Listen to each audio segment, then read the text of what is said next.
Salam sejahtera dalam kasih Tuhan, senang jumpa dengan Bapak Ibu Saudara sekalian melalui channel ini. Mari kita belajar sekarang, mendalami kebenaran firman Tuhan dari kitab Bilangan pasal 9 ayat 15 sampai ayat yang ke-23.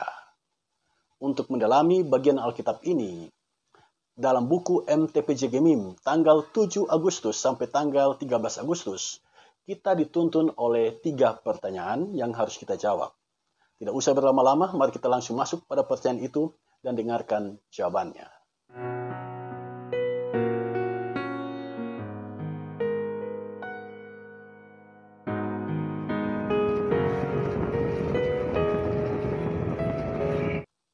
Yang pertama, apa pemahaman saudara tentang berjalan menurut titah Tuhan berdasarkan Bilangan 9 ayat 15 sampai ayat yang ke-23? Yang kedua, adakah contoh orang-orang yang tidak berjalan menurut titah Tuhan? Dan yang ketiga, bagaimana seharusnya orang-orang percaya berjalan mengikuti titah Tuhan dalam konteks sekarang ini? Saudara sekalian, saya akan jawab 3 pertanyaan ini satu persatu. Mari kita mulai dari yang pertama.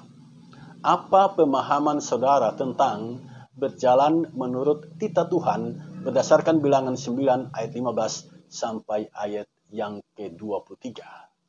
Saudara sekalian, pertanyaan ini membutuhkan perenungan dari kita atas kebenaran firman Tuhan Bilangan pasal 9 ayat 15 sampai ayat yang ke-23. Jadi setelah kita membaca bagian Alkitab itu, kita berefleksi atasnya, lalu kita masuk pada pertanyaan ini, dimintakan pemahaman kita. Pemahaman tentang berjalan menurut titah Tuhan berdasarkan Bilangan 9 ayat 15 sampai ayat yang ke-23. Jadi langkah pertama yang harus kita tempuh adalah membaca Bilangan 9 ayat 15 sampai 23 secara berulang-ulang. Kita baca mendapatkan pesan Tuhan dari dalamnya, lalu kita masuk pada pertanyaan ini. Apa pemahaman saudara tentang berjalan menurut titah Tuhan berdasarkan Bilangan 9 ayat 15 sampai ayat yang ke-23. Dengarkan jawabannya. Berjalan menurut titah Tuhan perlu kita pahami dengan baik. Berjalan itu berarti melangkah. Berjalan itu berarti bergerak. Berjalan itu kehidupan yang dinamis.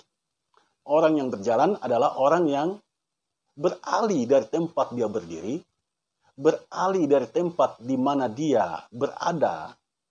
Dia melangkah, pergi. Dia beraktivitas.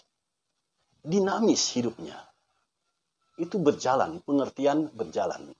Jadi kalau berjalan menurut titah Tuhan, itu berarti kita melangkah, kita bergerak, kita melangkah maju menuju pada titah Tuhan.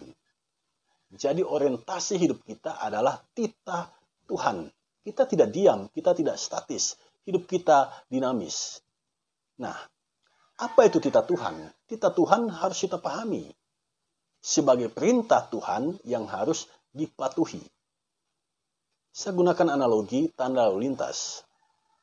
Ibarat tanda lalu lintas, jika tanda lalu lintas tidak kita patuhi, kita bersalah. Kita berurusan dengan polisi. Kita bisa masuk ke pengadilan. Itu kalau tanda lalu lintas tidak dipatuhi. Kalau sudah begitu, itu masalah bagi kita. Karena itu, lebih baik mematuhi daripada kita bermasalah dalam kehidupan. Demikian halnya dengan titah Tuhan. Jika kita mematuhi, itu berarti kita tidak bermasalah. Tetapi jika kita tidak mematuhi titah Tuhan, kita bermasalah dalam menjalani kehidupan ini.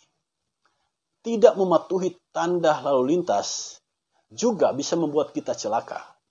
Contoh sederhana begini, kalau ada tanda lalu lintas panah menuju ke kanan, itu berarti kita harus ikut tanda panah itu. Sebab ada kemungkinan kalau kita ke kiri itu jurang dan kita bisa binasa di situ. Jadi mengikuti tanda lalu lintas itu berarti memastikan bahwa kita sedang berjalan di jalan yang benar dan kita pasti akan tiba dengan selamat sampai pada tujuan. Demikian halnya dengan titah Tuhan. Kalau kita berjalan pada rel titah Tuhan, itu berarti kita sedang berada di jalan yang benar, dan kita pasti akan tiba ke tempat tujuan. Dan tujuan akhir pengembaraan kita sebagai orang Kristen adalah rumah Bapa. Kita semua adalah musafir di dunia ini. Kita sedang melangkah menuju ke rumah Bapa. Untuk memastikan apakah kita akan sampai ke sana, pastikan dulu apakah selama kita hidup di dunia ini, kita melaksanakan titah Tuhan, perintah Tuhan yang harus kita patuhi. Nah, bangsa Israel diminta untuk berjalan sesuai dengan titah Allah. Dan Allah hadir di dalam dan melalui tiang api. Itu adalah jaminan Tuhan. Sepanjang Israel mematuhi perintahnya, maka Allah ada bersama-sama dengan mereka. Allah hadir di dalam kehidupan mereka. Di sini dalam bacaan kita, bilangan pasal 9 ayat 15 sampai ayat yang ke-23, Allah hadir dalam tiang awan dan tiang api. Nah, dalam hidup kita, Allah bisa saja hadir melalui apa saja. Dalam perjanjian lama kita sudah membaca, Allah hadir menyatakan kuasanya melalui tongkat Musa, melalui awan di padang pasir. Ketika awan naik itu tanda umat harus berjalan, ketika awan turun itu tanda umat harus berhenti. Allah hadir melalui api. Ketika Elia berhadapan dengan nabi-nabi Baal, Allah mencurahkan api dari surga, membakar binatang korban yang berada di atas mezbah. Allah hadir melalui nabi, menyampaikan kebenaran firman melalui nabi. Allah hadir melalui imam, seperti Yehezkiel misalnya. Allah hadir melalui raja, seperti Salomo dan Daud misalnya.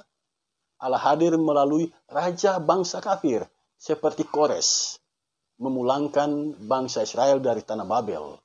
Allah bekerja, Allah hadir melalui raja kafir ini. Allah hadir melalui bintang, sehingga orang Majus bisa sampai ke Bethlehem. Allah hadir, firman-Nya menjadi manusia, dan itulah Yesus Kristus. Jadi puncak kehadiran Allah adalah Yesus Kristus. Dan sekarang, di era sekarang ini, Allah hadir dengan berbagai cara. Allah bisa saja hadir melalui alam semesta ini, melalui angin, melalui badai, melalui api, melalui tsunami, dan lain sebagainya.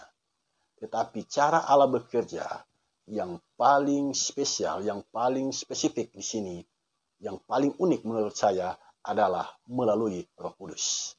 Roh Kudus ini dijanjikan Yesus sebelum dia naik ke sorga, dan Roh Kudus ini dicurahkan pada hari Pentakosta, dan sampai saat ini Roh Kudus itu bekerja mendatangkan kebaikan bagi kita.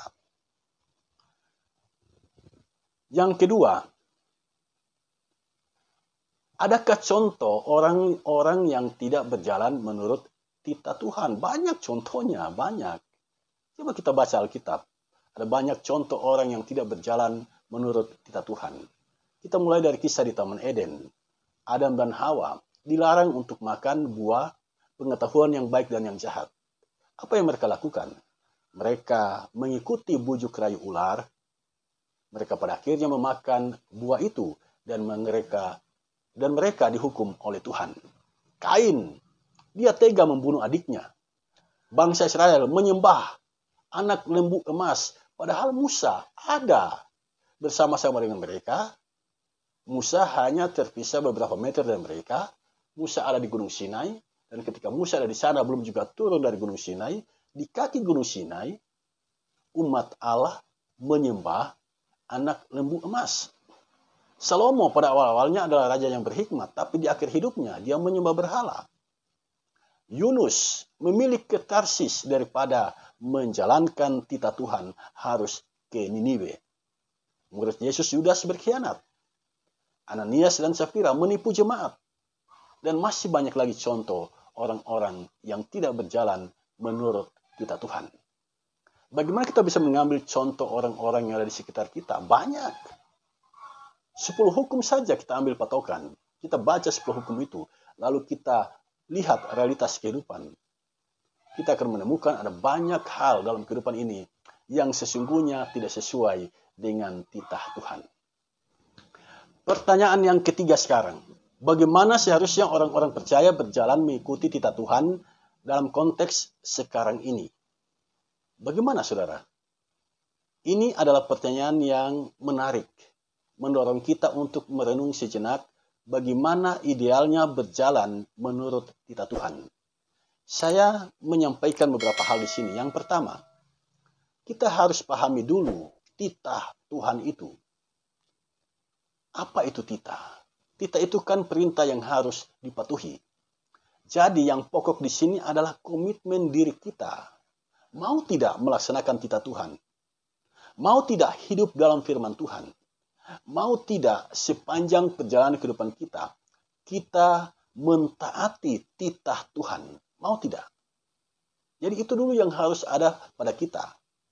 Bagaimana cara kita melaksanakan titah Tuhan? Itu dimulai dari komitmen diri. Mau tidak melaksanakan itu? Kalau kita mau dan bertekad untuk itu, maka itu mempengaruhi perilaku kita, mempengaruhi pikiran kita, mempengaruhi tutur kata kita. Karena kita sudah bertekad mau melaksanakan titah Tuhan. Jadi yang pertama harus ada pada kita adalah komitmen diri untuk melaksanakan titah Tuhan. Walaupun sulit, walaupun ada tantangannya, kita pasti akan tetap berada di rel itu, melaksanakan titah Tuhan. Karena memang kita mau melaksanakannya. Yang kedua, cara kita adalah membangun mentalitas yang kuat. Sebab di era sekarang ini, godaan untuk hidup mudah dan instan sangat kuat. Ya, godaan uang membuat orang menjadi koruptor. Godaan harta membuat orang meninggalkan keyakinannya. Godaan hidup mewah membuat bank dibobol oleh orang-orang yang pintar sebenarnya. Apakah mereka merampok seperti kayak penjahat tempo dulu, seperti di film-film koboi itu? Tidak, saudara sekalian. Hanya dengan handphone, hanya dengan telepon genggam, mereka bisa meretas dan mengambil uang sebanyak-banyaknya. Jadi kita harus melatih mental kita agar tidak tergoda pada praktek-praktek hidup yang semacam itu. Yang ketiga yang harus kita lakukan adalah bersekutu dengan Yesus. Bangun kehidupan bersekutu dalam Yesus. Mengapa ini penting? Yesus pernah memberikan perumpamaan bahwa dia adalah pokok anggur yang benar dan kita adalah ranting-rantingnya. Ranting itu tidak mungkin berbuah jika dia tidak melekat pada pokok anggur atau pada batang anggur. Jadi ranting itu berbuah sepanjang dia menempel pada pokok anggur, sepanjang dia menempel pada batang anggur itu. Nah, demikian halnya dengan kehidupan kita. Kebaikan-kebaikan akan lahir dalam kehidupan kita. Kita dapat melakukan kebaikan-kebaikan, kita dapat menjalani kehidupan dalam kasih, kita dapat menjalani titah-titah Tuhan dalam kehidupan kita. Kalau kita tetap bersekutu dengan Yesus, melekat pada Yesus, dan mengandalkan kuasa Yesus di sepanjang perjalanan kehidupan kita. Yohanes 15 ayat 5 mengingatkan kita, perkataan Tuhan Yesus, di luar aku kamu tidak dapat berbuat apa-apa. Saudara sekalian, demikianlah beberapa pokok pikiran yang boleh saya bagikan melalui kesempatan ini. Mari kita memohon kemurahan Tuhan agar Roh Kudus menolong kita sehingga kita menjadi pribadi yang sungguh-sungguh melaksanakan titah Tuhan. Sehingga hidup kita menjadi kesaksian bagi banyak orang. Sehingga banyak orang semakin dekat dengan Yesus dan menerima Yesus sebagai Tuhan dan Juru Selamatnya. Tuhan memberkati kita. Shalom.